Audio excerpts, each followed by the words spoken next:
Hi friends, I'm Jess and welcome to the Hexed Library, where I post reading, writing, book, and planner related content when I get around to it at this point. Today's video is going to be a book haul because, as always, I cannot be stopped.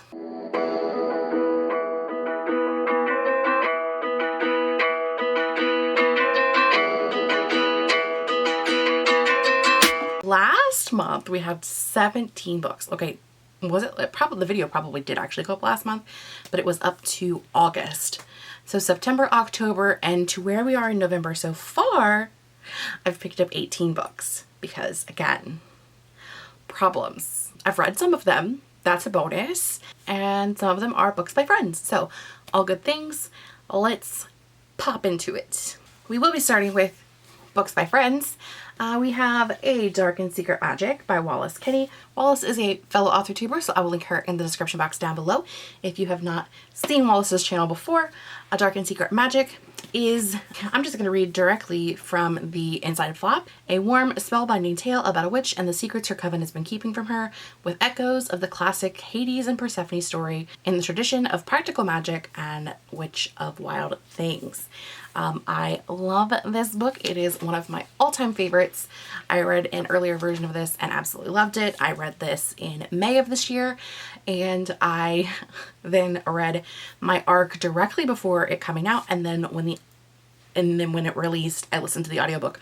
I've read this a lot, basically, is where I'm going with that. This bookmark, this Hear Ye bookmark, that is a pumpkin on a string, was made by the wonderful Kate Kavanaugh, who made these for our friends while everybody was in New York for Wallace's debut for her book signing, which I did not get to attend because of work things, but Kate brought me a pretty happy pumpkin-y bookmarky when the girls were here in town last week, actually. And mine is signed and personalized and very special because no one will ever have a copy like mine.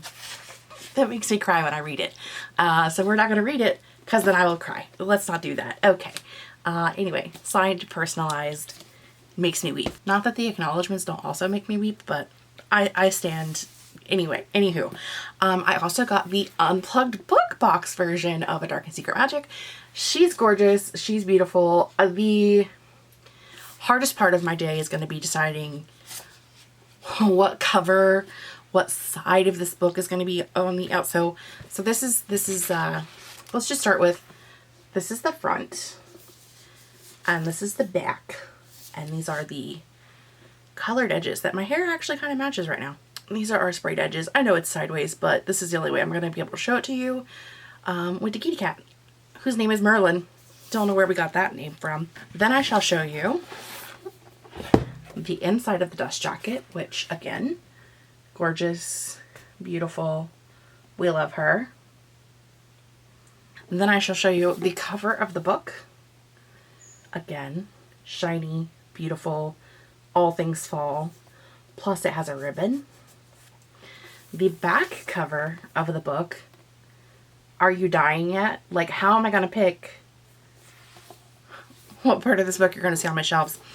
And then we have the inside cover in the front and the back. How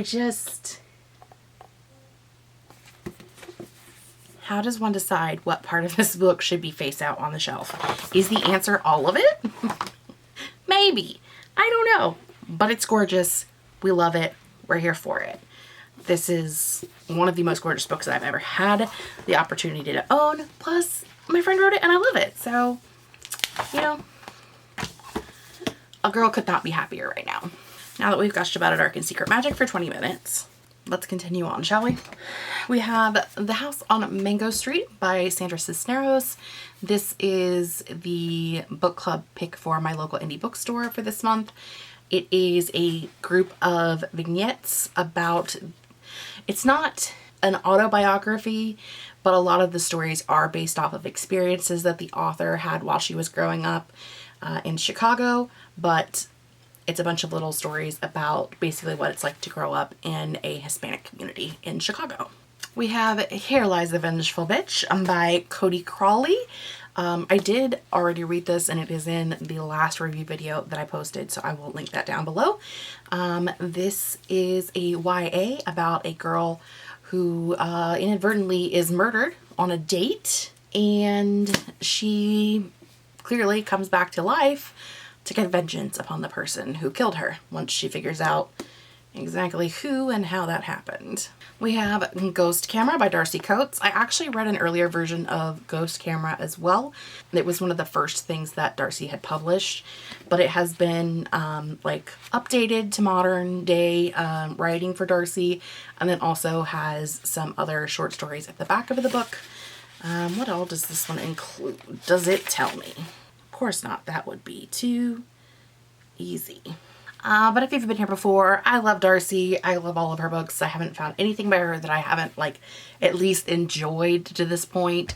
There's been nothing that I've hated, but I did really enjoy the original version of Ghost Camera that I read, and I'm very interested in the last book, the last short story in this. I know some of them I've already read, but that's just par for the course when somebody has multiple short stories and things that are available out in the world. We then have 3 books in the Iron Druid Chronicles. We have books 2, 3, and 4, which are Hexed, Hammered, and Tricked. I wasn't even sure. The Iron Druid Chronicles follow our main character, whose name is Atticus. He is a druid. He is thousands of years old.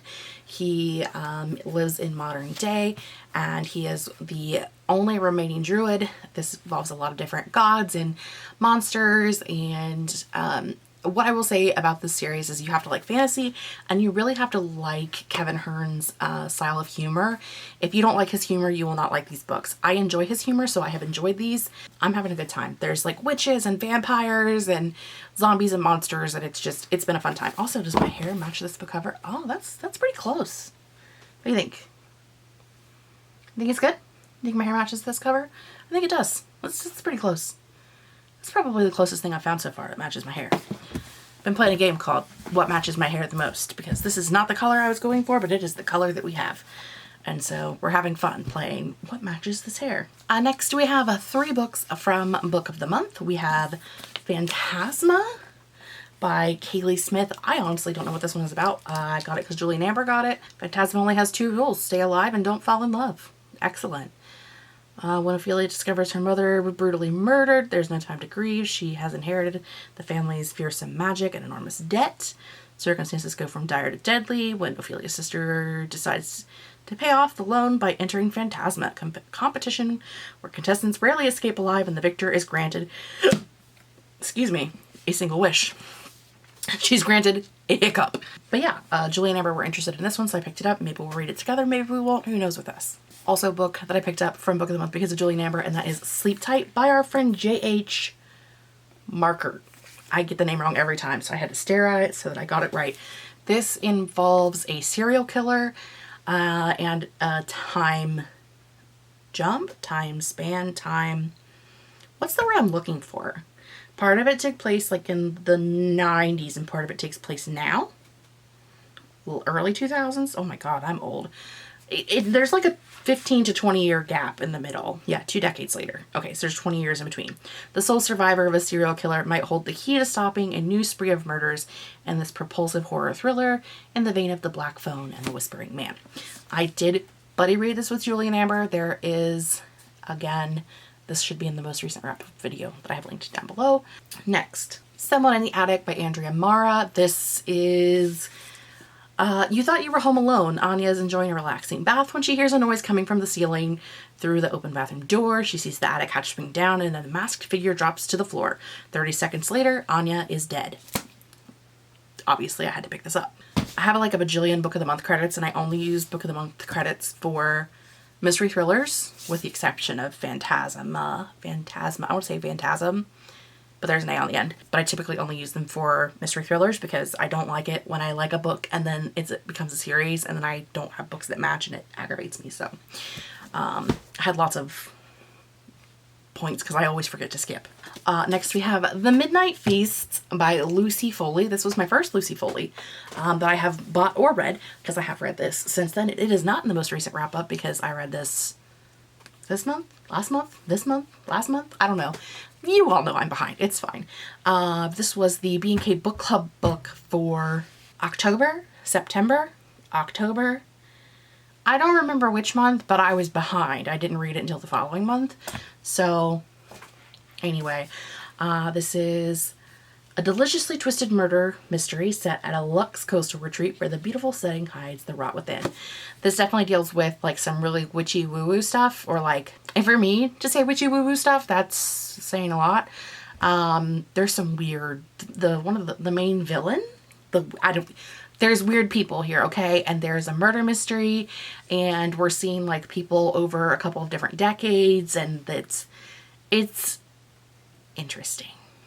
I then have The Grays of Truth by Sharon Burtz. This is actually a arc that I got that I forgot that I had coming, that I believe came out in October 2024.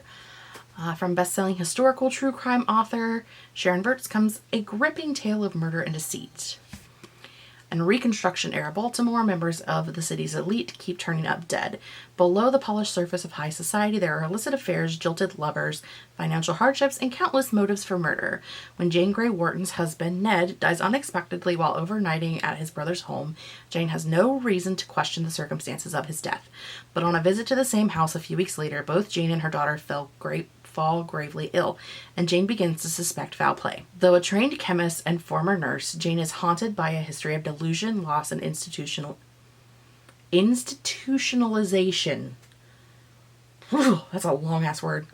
As the unexpected and devastating deaths begin to multiply, Jane's grip on reality starts to slip when a respected army officer falls terribly ill after visiting the Whartons' Baltimore home. Jane's greatest fears become all too real. Time has come to act, but who will believe her, and can she trust her own mind? Inspired by true events involving one of Baltimore's most powerful families, The Grays of Truth is the story of one woman's quest for answers in her fight for redemption and to save the man she loves. Wait a minute. Her husband died. Weeks later, she's falling in love again. Is that what I just read? Excellent. So at some point, I'll be picking this up because, as always, I'm incredibly behind on arcs, which means I suck at my life and I should stop accepting them / requesting them. And yet here we are. It's fine. During the last Storyteller's Hearth weekend event, aka the last one I was responsible for, thank God, I was co-hosting rather, with Laura, who was the host. I was one of her co-hosts, Madam Laura Nettles, who I will link down below. And I went to grab her book off my shelf when we were talking about, you know, books that those who were on screen had published. And I was like, girl, you don't own this book. How can you show people? For some reason in my brain, you know how like you buy a thing, but you only bought it in your brain, you didn't actually buy it in real life? That's what happened.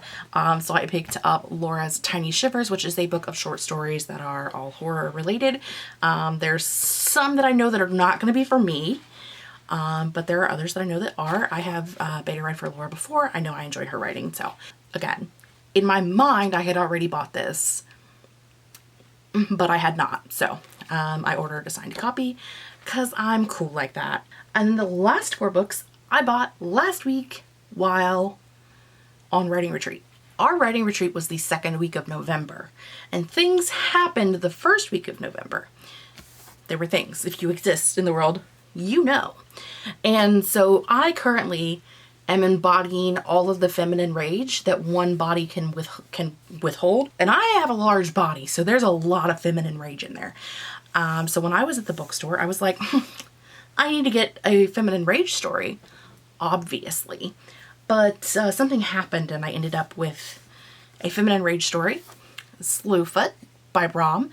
My friend Brittany, my IRL friend Brittany, the only IRL friend I have who also happens to read books, has read this recently, and she was like, this is not a me book, but it's a Jess book. And it's been on my list of things to read eventually anyway. And it was there in the feminine rage. I don't even really know what this is about, but I know it's like set in the past and witchcraft. But also, while I was there, I also happened to take a quick run through the children's section, and I found non-binary rage. And like, girl, could I not? This is Sir Callie and the Champions of Helston. I've never heard of this before, but it was Face Out. I have since ripped the cover because I'm a horrible human being. But I'm going to read this to you as it was read to me by myself. In a world where girls learn magic and boys train as knights, 12-year-old non-binary Callie doesn't fit in anywhere. And you know what? That's just fine. Callie has always known exactly what they want to be, and they're not about to let a silly thing like gender rules stand in their way. When their ex-hero dad is summoned back to the royal capital of Helston to train a hopeless crown prince as war looms, Callie lunges at the opportunity to finally prove themselves worthy to Helston's great and powerful. Except the intolerant great and powerful look at Callie and only see girl. Trapped in Helston's rigid hierarchy, Callie discovers they aren't alone. There's Elowyn, the Chancellor's brilliant daughter, whose unparalleled power is being stifled. Edwin, Elowyn's twin brother, locked in a desperate fight to win his father's approval. And Willow, the crown prince, who was never meant to be king. In this start to an epic series packed with action, humor, and heart, Callie and their new friends quickly find themselves embedded in an ancient war, and their only hope to defeat the dragons outside the kingdom lies in first defeating the bigotry within. I, literally in the bookstore was just goosebumped. I'm still goosebumped. I'm goosebumped right now. And then I read the first sentence to the girls.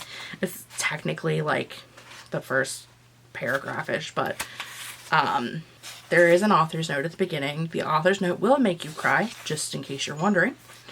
Because it made me cry. But the first sentence of the prologue, the first paragraph of the prologue, is Kaladin. The name that is allegedly mine doesn't fit me anymore, if it ever did. It's all sharp corners and broken pieces from where Mama tried to jam it into me. It rips me apart from the inside out. Yes, non-binary rage also hit me up at the bookstore. She's Beauty, She's Grace. It's a series. I know there are at least 2 more books on the series currently that I have seen. But yes, this was Face Out, and I had to have it because it gave me the goosebumps at the store. Okay, that was all I bought the first day. Then we went back. Then I bought, on the second trip to the bookstore, I got Haunted Ever After by Jen DeLuca. I have read and loved Jen's Well Met series, which is Renaissance fair romances. This is love at first haunting in a seaside town that raises everyone's spirits in this new series from USA Today best-selling author Jen DeLuca. I'm assuming that there's some kind of ghost romance. I don't know. The tagline says, "Is it love or will one of them get ghosted?" I don't know. Does that mean that one of them is dead? Does it mean one of them will be dead? That is the ultimate ghosting, when one of you dies. Come on. But yeah, so I bought this. And that was all I got on the second trip to the bookstore. But then we made a third trip to the bookstore. Do I think that over the week we made 4 or 5 trips to the bookstore? I do believe so. Do I believe that Katie Ann bought at least 2 books every trip she made to the bookstore? I do. So I did better than Katie. So I'm okay with myself right now. Okay? Any hoozle. I had seen this book, Face Out, on the shelf while I was there. And I looked at it and I was like, that sounds interesting. And then I continued on because I was like, I don't need it. But then one night during the week, the Goodreads Choice Awards finalists, semi-finalists popped up, and this was on the list. Society of Lies by Lauren Ling Brown. This is I'm going to say dark academia murder mystery thing that takes place at Princeton. Our main character Maya is there for her younger sister's graduation, but also her 10-year anniversary reunion. Her 10-year reunion. And her little sister Naomi is murdered, and she finds out that Naomi was part of a secret society that Maya had also belonged to, and there had been some murders when Maya was there, and she tried to keep her sister away from it, but her sister wanted to be just like her big sister, and then things happened, and then we had to find out who the murderer is and what was happening, what was going on. So, obviously I had to have this too. That was it though. That was the last book, okay? I didn't buy any more after that. Not that trip, not any other trips. This is all I have. But you have seen me bring up 17 books. I am very happy with my purchases. And I will be taking no further questions about how many unread books are on my shelves and whether I am still within my 60 books, because I don't actually know the answer. At the beginning of November, I was still within 60. In the middle of November, the middle of vacation, I actually knew where I was at. And I think I had like got to 61, but then I finished a book, so I was back at 60. But I think I've bought more since then. Do I also currently have an order in for 9 more books? I sure do. I sure do. So that was why this is being filmed today. I was just like going to wait until the end of November, and I was like, oh, whatever comes in by the end of November, I'll just film everything. But then when I realized I had 9 more books coming in, just based off of what I have right now, and I mean, there's still more time to buy more books. And that's a problem. I'm just stacking these up to see how high I can make it. Will you even be able to see me by the end? Let's see. I've got, I mean, you can see some of my blue ass hair. I'm just saying, it's a lot of books, you know? I'm supporting the economy. That's what this is. Yeah. This is me supporting not only the national economy, but also enough of these came from my local indie that I could consider this supporting my local economy, because 8 of those 17 books came from my local indie. 1 came directly from the author. Technically 2 came directly from the author because 1 is an ARC. 3 are from Book of the Month. I know that the Hexed books I got from Barnes & Noble. So like, I didn't do too bad really. Those are all the books I've bought in the last couple of months. 18 is a lot. If you made it this far in the video, leave me some kind of a pumpkin emoji down below for obvious reasons. That is all I have for today. If you don't want to miss anything I have going on in the future, make sure you hit the subscribe button and the notification bell down below. And until then, I will see you guys next time. Bye!